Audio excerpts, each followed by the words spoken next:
fine that I really wanna make you mine. I say you look so fine that I really wanna make you mine.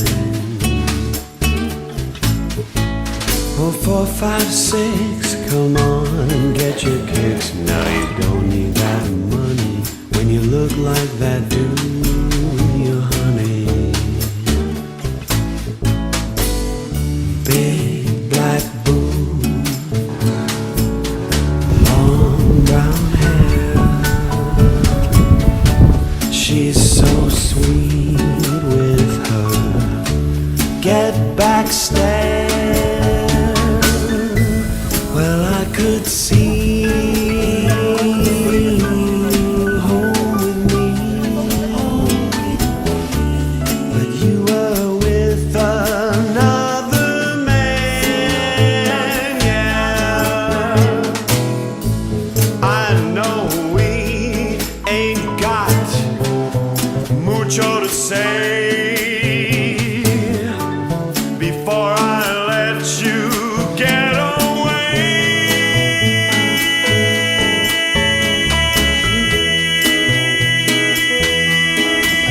I said, are you gonna be my girl?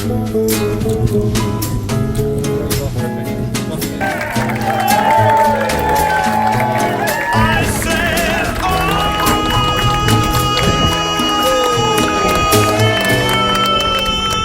oh, gonna be Dick's girl. Are you gonna be Dick's girl?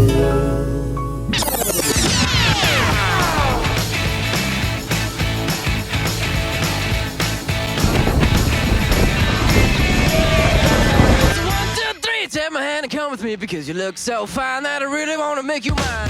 What do you want to say about the wedding? How's it been today? The wedding has been the fucking best wedding ever. Have you seen a fit of bride in fucking Sally Palmer? I haven't. Have you? Who's Sally? 10 out of 10. 10 out of 10. Big black boots, long brown hair. She's so sweet with her get back stare. Well, I could see you home with me, but you were with another man, yeah. I know we ain't got much to say before I let you get away,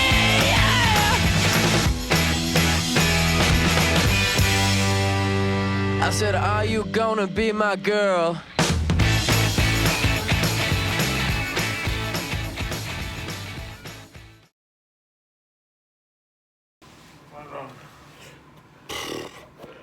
Oh, fuck. We're back. There's Chris. There's me. And I love the way you talk to me, and I love your own philosophy, and I love the way that you want it to. This is a time I can't refuse. It's you and me. Monogamy. Just you and me.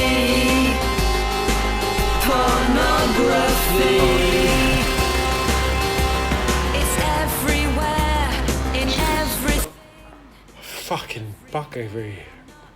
promising we don't have to be good or play by the rules, 'cause we're the same in the things that we do. And I love it in the morning, and I love it in the evening, and I love the way that you want me to.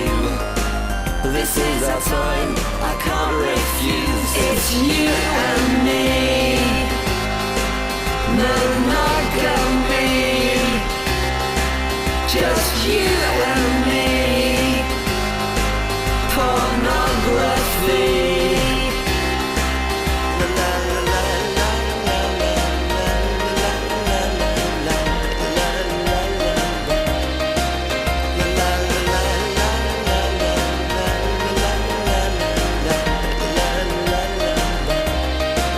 And I love the way you talk to me, and I love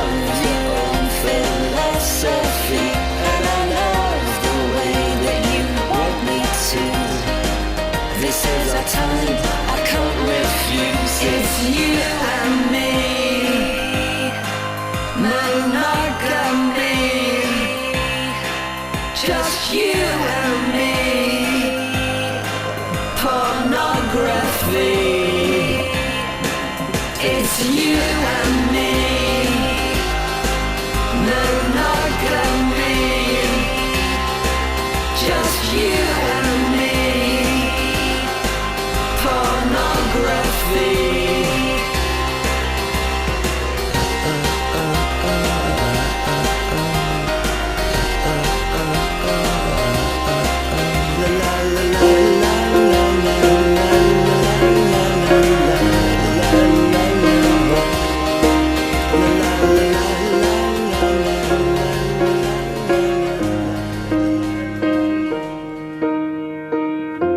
What would I do without your smart mouth?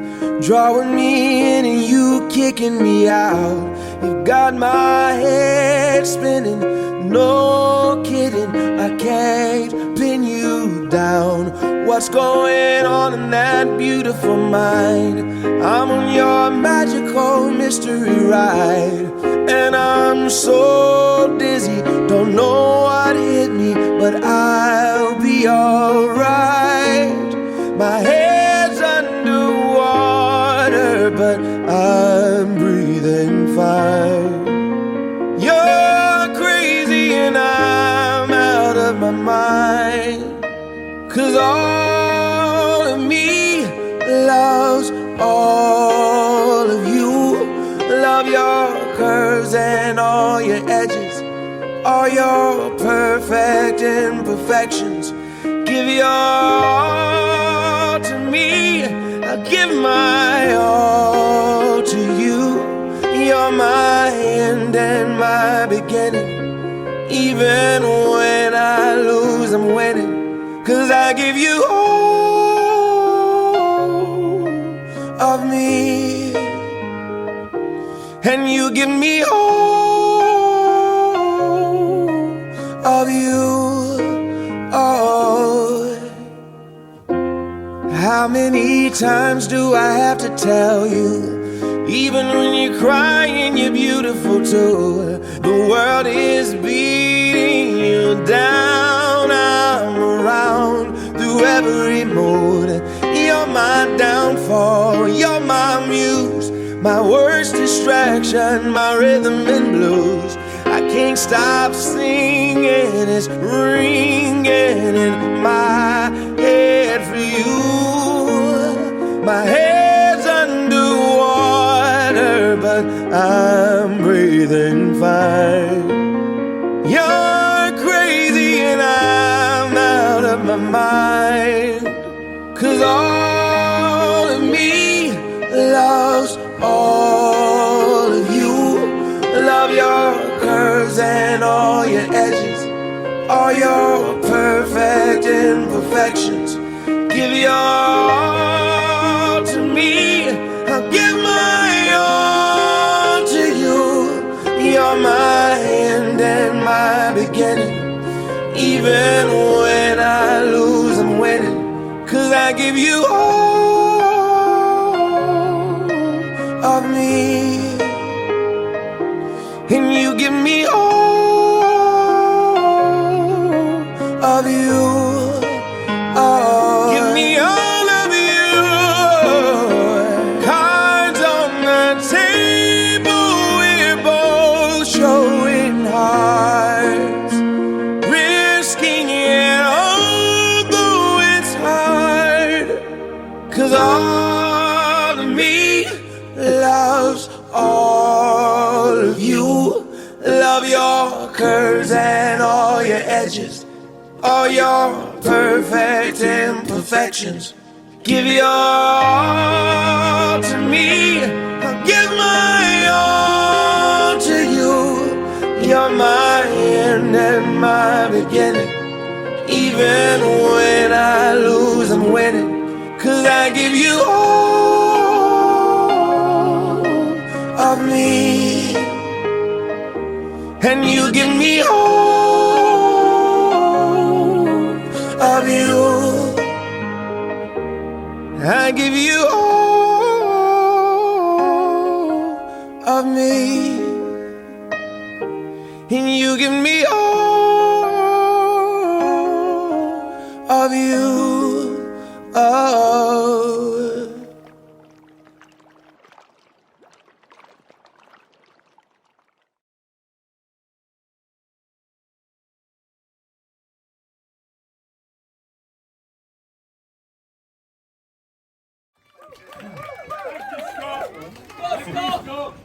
First, let me welcome you all today for Sally and Dave's wedding.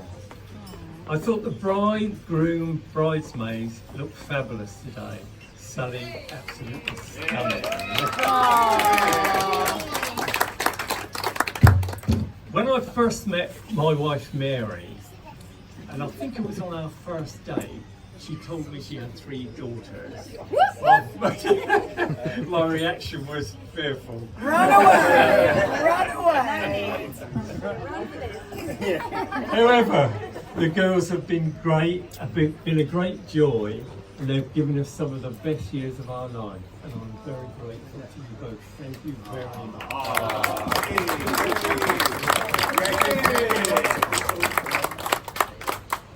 Sally has matured into a beautiful and very lively young woman. Very lively.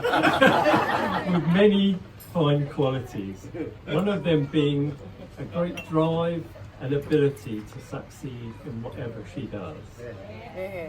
She and Dave have been together now for about 15 years. So it's great that they've finally made it to their wedding day.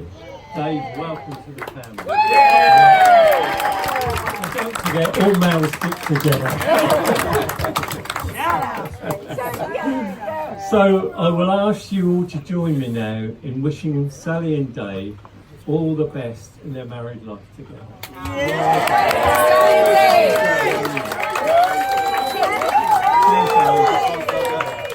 I now hand you over to the groom.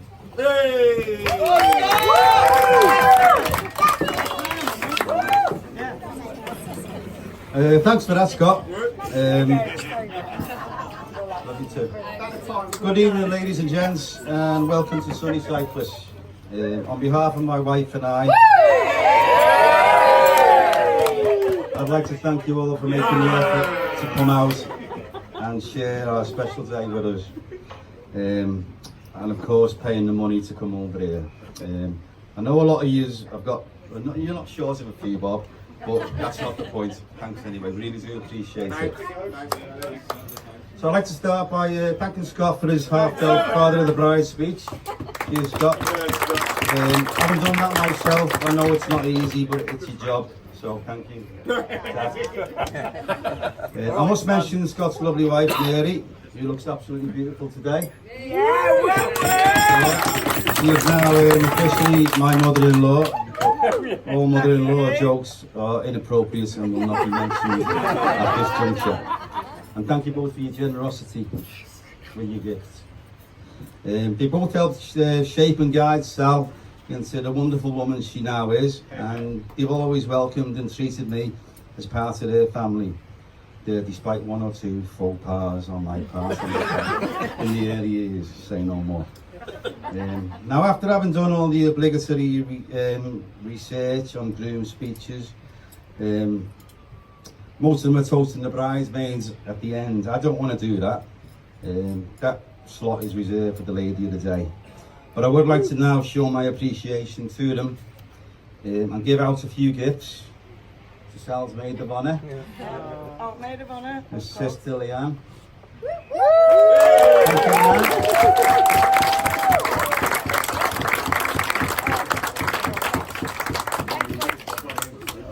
To Louise and Rose. Where are you?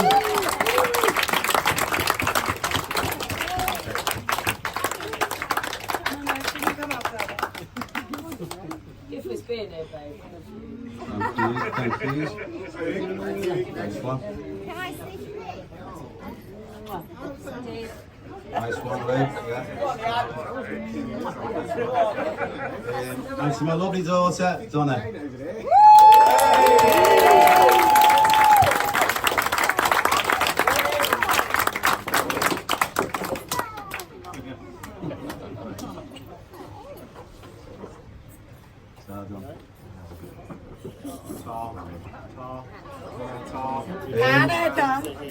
Well done for all your efforts in making this day such a special one for us, and supporting Sally throughout the day and the previous weeks.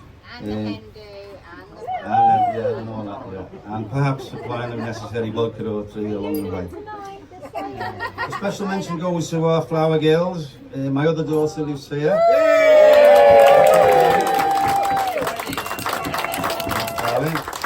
And her cousin Evie.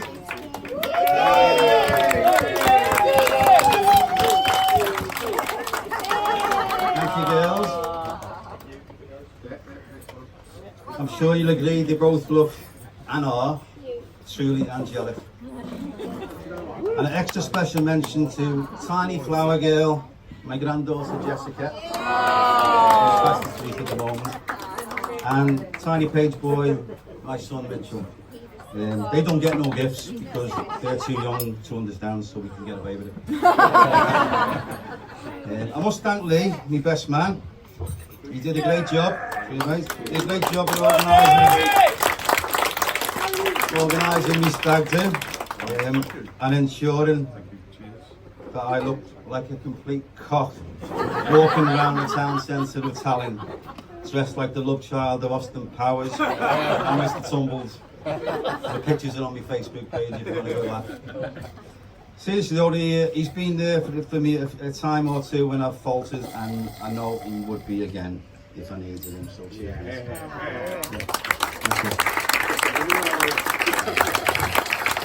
I'm guessing he's itching to get on his feet to begin relating his fictitious stories to you. Please can you all humour him during these fanciful tales, and be aware that he's prone to become a little unpredictable if he thinks that you don't believe his stories. He spent many sleepless afternoons at work inventing them, so if you can just make sure you laugh at the right times, then just to prevent him turning. I must also thank Citizen Smythe for fulfilling the ushering duties. Cheers, Dave.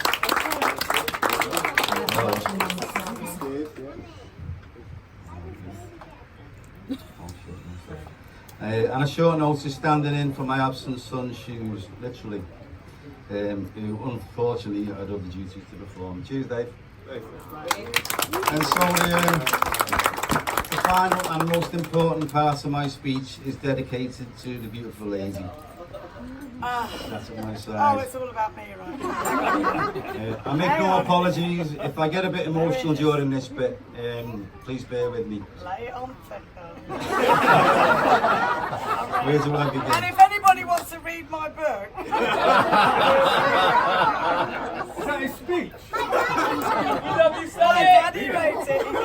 Can you all sign it as well tonight? It's available on Amazon if you want to buy it. It's £25 as well.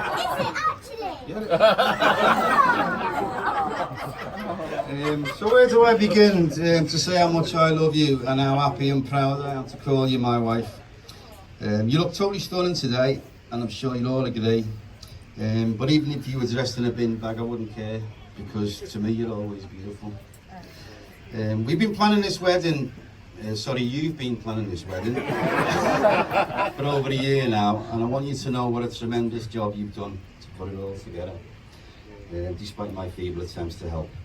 Your organisational skills are truly remarkable, and I admire and appreciate all the work that you've done, so thanks, love. I'd like to tell you all about the first night we met. So me and Sal, Close your ears. Close your ears. we first met in 2005, the year Liverpool won the Champions League. It was a Friday night. It was in the Black Sheep in London, in Brixton in London.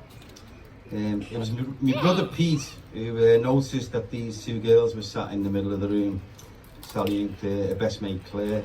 They were just minding their own business. Pete approached them, paving the way, and beckoned me over. Honestly speaking, I wasn't particularly interested in any female company at that time, for reasons I won't go into. Recently divorced. But for reasons I won't go into. I'll never sleep with a woman ever again. But I think I was pleasant and polite enough. So Sally, Pete's original target, by the way, ended up talking to me quite a lot, and I must admit I found her quite intriguing and not unattractive. Not unattractive. So we spent a while together anyway until kicking out time, and I thought we'd just say goodbye and see you around. Me and Pete walked down the Brixton Road, and behind me I heard this voice, Steve! I ignored it in fear. It happened again, and I looked around, and Sally and Claire, Steve! Steve! My name's Dave, I called. A little hurt. Dave, come back! And she sounded pretty interested, which in equal measures interested and terrified me at the same time.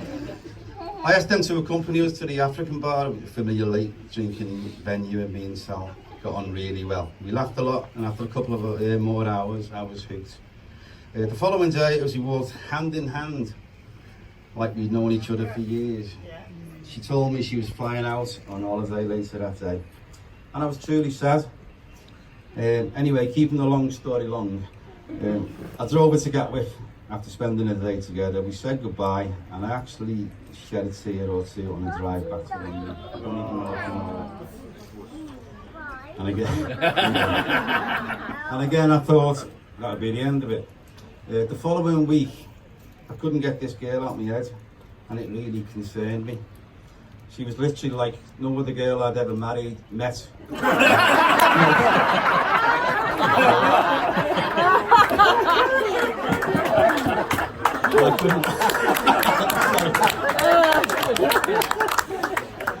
Never met before. And I couldn't wait for her to come back to England.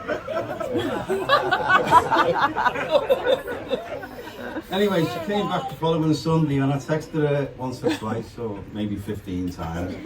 50? I had to turn my phone off. She answered a couple of times, but eventually she ignored me. She came round on Monday to say we had no future together, and despite the sinking feeling I had in my stomach, I agreed and said, yeah, you're right, whatever. But I said, do you fancy a scran tonight? I know this great Moroccan place down Baker Street. And without any hesitation, she agreed. And I knew something really special had started. Sally's a pretty special woman. And I know how lucky I am to have spent almost 14 years with her, and now call her my wife. This is the bit where I'm going to get a bit emotional. And finally in 2019, the year Liverpool won the Champions League. Call her my wife. She's funny, she's vibrant, full of enthusiasm, she's generous to a T. She's caring, loving, and a brilliant mother, and her loyalty is beyond question. She's quite simply the wonderful girl. Now, I don't go in for all these wedding speech adages like platitudes like I love you more today than yesterday, I can't live without you. I can because I have, and I'm still here. But what I can say is that living without her wasn't really living, it was just functioning. And the time you're with me, you make me feel alive, and when you're not there, there's something missing, and I don't like it. There was Vincent van Gogh who said, normality is a paved road, it's comfortable, but no flowers grow on it. Me and Sal have had plenty of flowers growing on our road, and we've had challenging times, and I know we will again. And we can infuriate each other, but what bonds us together and keeps us together is the love, the respect and the friendship that we share. I can now call you my wife, but to me, you're still my best mate. And I love you to pieces. So can I please ask you all, to raise your glasses and yourselves and toast the wonderful girl that is Sally Morris.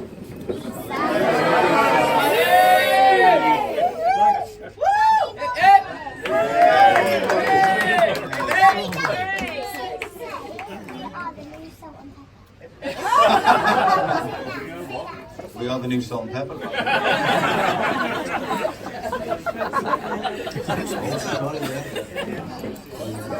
Mum and Dad, you've got the gifts. What about it?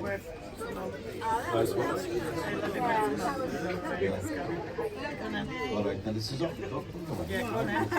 Wing it. Yeah, so yeah, thanks Mary and Scott, you look absolutely sound tonight. And thanks you for your generosity and there's your gifts. Thanks you very much. All the best, mate. Yeah. Thank you. So I'm going to hand you on to Lee, who's going to tell all these lies about the apparel.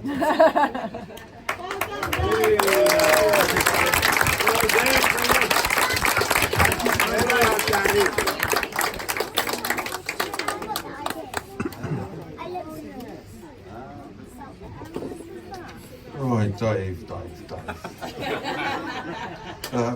Good afternoon, everybody. Before I begin, I would like to take this opportunity to introduce myself to those I haven't met yet. My name's Lee, and it's my very great pleasure and privilege to be Dave's best man for today's celebrations. You'll have to bear with me. I am nervous, and I will get all my worms mixed up, so please bear with me. It doesn't get any better. It doesn't. Honestly, it doesn't. Oh, there's plenty more time. Don't worry about that. When it came to whom should be the best man, they originally asked his funniest man. He said no. They asked their most charming friend. He also said no. Then they asked their best looking friend. He said no. Then they asked me, and I said, I've already turned you down 3 times.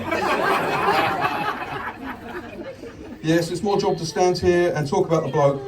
What amazingly talented, interesting and well-liked bloke he is. I can't lie. I'm going to have to tell the truth instead. After all, how do you describe a guy whose favourite hobbies have not included supporting Portsmouth Football Club? As you know, Dave is a Scouser, and there's a few here today. I'm not going to do any Scouse jokes, although the DJ is keeping an eye on stereo equipment.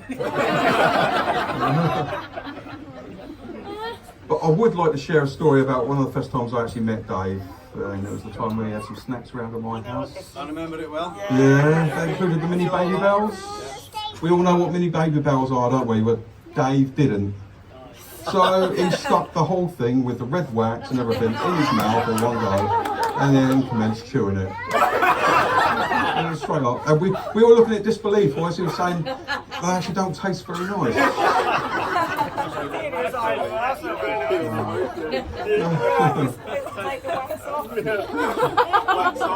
Wax off, yeah. Now, as Dave has married my sister-in-law, I'd like to think I know him pretty well. And so I've pieced together the epic story that has brought him to this point. But don't worry. Anything I'm not too sure about or couldn't remember, I have just simply made up. Right? But having scrubbed up reasonably well today, you might be fooled into thinking that Dave is a normal, well-balanced and mature individual.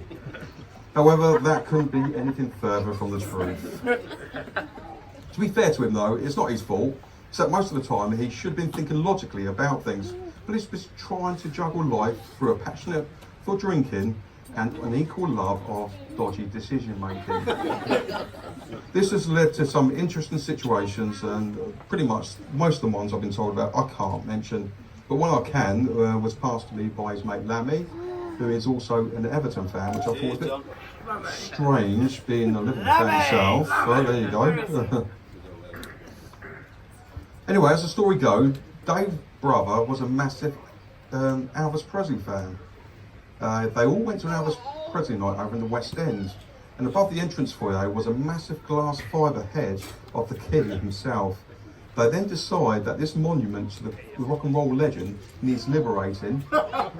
So they go back in the early hours, climb up over the foyer, and then proceed to remove it. So nothing says you need to calm down on the booze and sort of like the giant-sized version of the king staring back at you in the morning.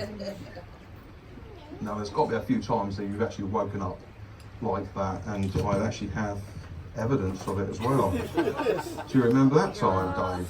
Oh my lord. Oh, yes, that was me. No, that's Dave. That's Dave.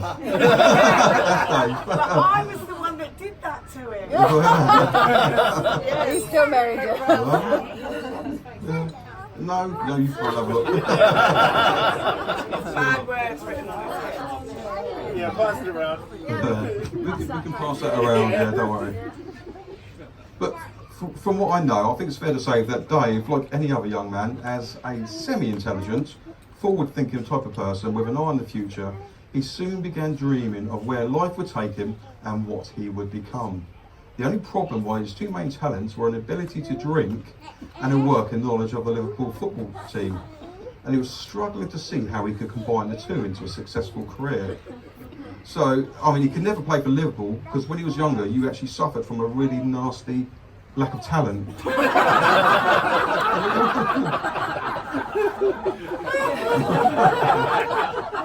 Apparently so. Well, research. So he knew he had to think of something that would earn him a living, make him even more attractive to women, and also pay for the beers on planning he was buying as he got older.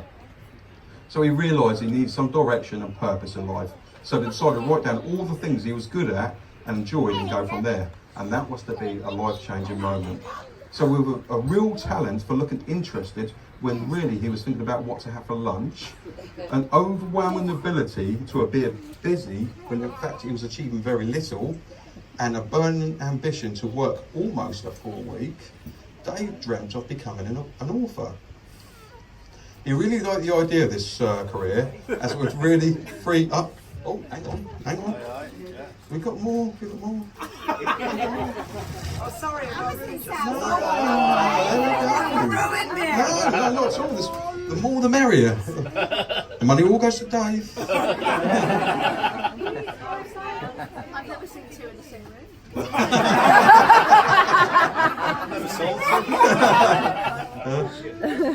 He really liked the idea of this career as it would free up lots of time for drinking, watching Liverpool and not liking Everton, or even a combination of all three.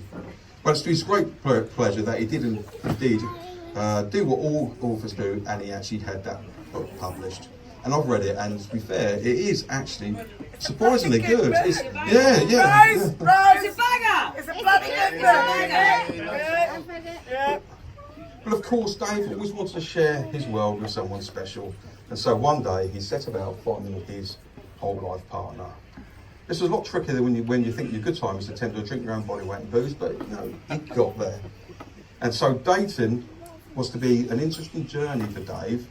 And what he mainly discovered was trying to get girls is like almost impossible if you realise you're a bit of a scally, and when girls discovered that Dave could be not so much in love with them, but more with Steven Gerrard. So he came up with a plan, which involved trying to be himself and talk normally, and unbelievably, it worked. It worked.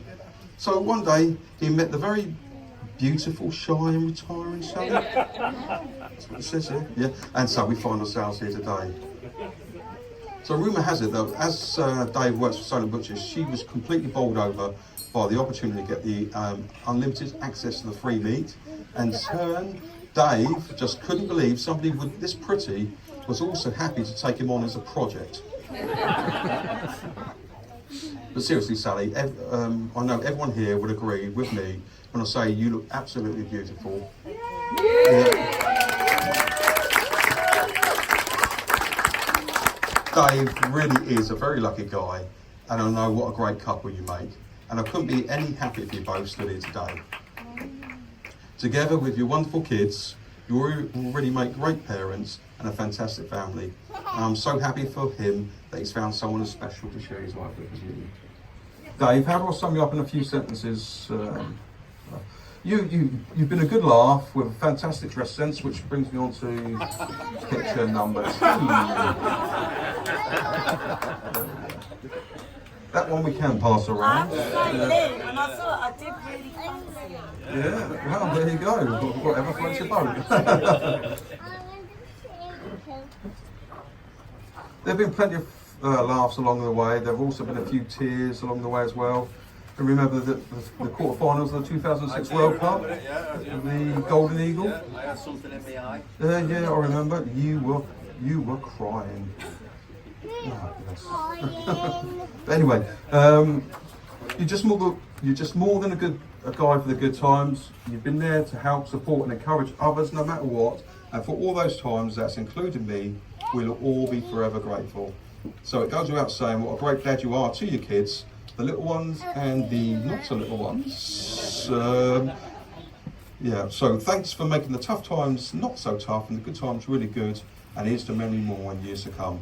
So all that remains for me is to wish you all both a long, happy and healthy married life and all the luck in the world, because together you'll never walk alone. Yeah.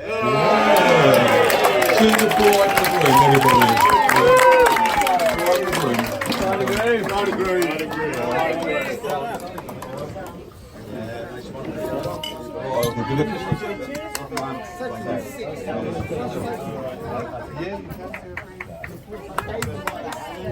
So what happens now then? Are we playing games?